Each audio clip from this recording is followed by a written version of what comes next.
صاحب کوئی بھی ذی شعور شخص یہی کرتا. ایکچولی ہوا یہ اس سارے واقعے میں کہ جب بھی کوئی وزیر اعظم جو ٹاکنگ پوائنٹس ملتے ہیں، کیونکہ ٹیلی فون کنورسیشن ہوئی نا پرائم منسٹر کی اور پریزیڈنٹ اردوان کی، تو اس کے لیے بھی ٹاکنگ پوائنٹس تیار ہوتے ہیں اور وہ فارن آفس بناتا ہے.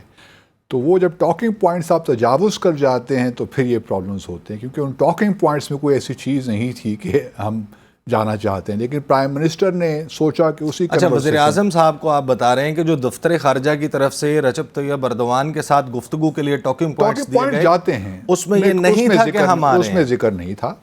لیکن پرائم منسٹر نے سوچا ہوگا کہ چلیے میں طرف سے ایک انیشیٹو لے لیتا ہوں، کیونکہ میرے جو بڑے بھائی تھے 1999 میں وہ بھی گئے تھے تو میں بھی چلا جاتا ہوں. اس وقت زلزلہ آیا تھا اور 30,000 سے زیادہ ہلاکتیں ہوئی تھیں اس وقت بھی.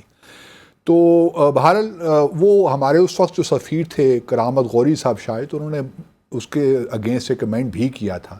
پھر ایک ہفتے کا ڈیلے کر کے وہ گئے تھے پرائم منسٹر. تو یہ جو ہے انہوں نے اپنی طرف سے کہہ دیا کہ میں اب ترکی کے صدر جو ہیں اردوان صاحب، ایک مروت بھی ہوتی ہے نا چیزوں میں، تو انہوں نے کہا کہ چلیے جی اگر آپ آنا چاہتے ہیں تو آ جائیے.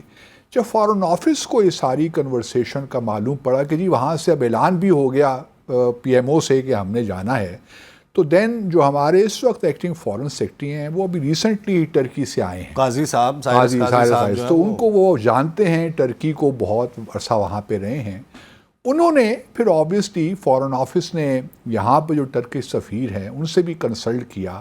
ٹرکی سفیر نے بھی کچھ نہیں کہا، کیونکہ بھارت جب ان کے صدر نے کچھ نہیں کہا تو ٹرکی سفیر تو کچھ نہیں کہہ سکتا نا کہ آپ نہ جائیے. انہوں نے مربت سے کہہ دیا کہ آپ خود فیصلہ کر لیجئے. تو پھر ہمارے فارن آفس کو میں شاباش دینا چاہتا ہوں کہ انہوں نے صحیح اسٹرانگ ریکمنڈیشن پرائم منسٹر کو دی کہ یہ وقت جانے کا نہیں ہے.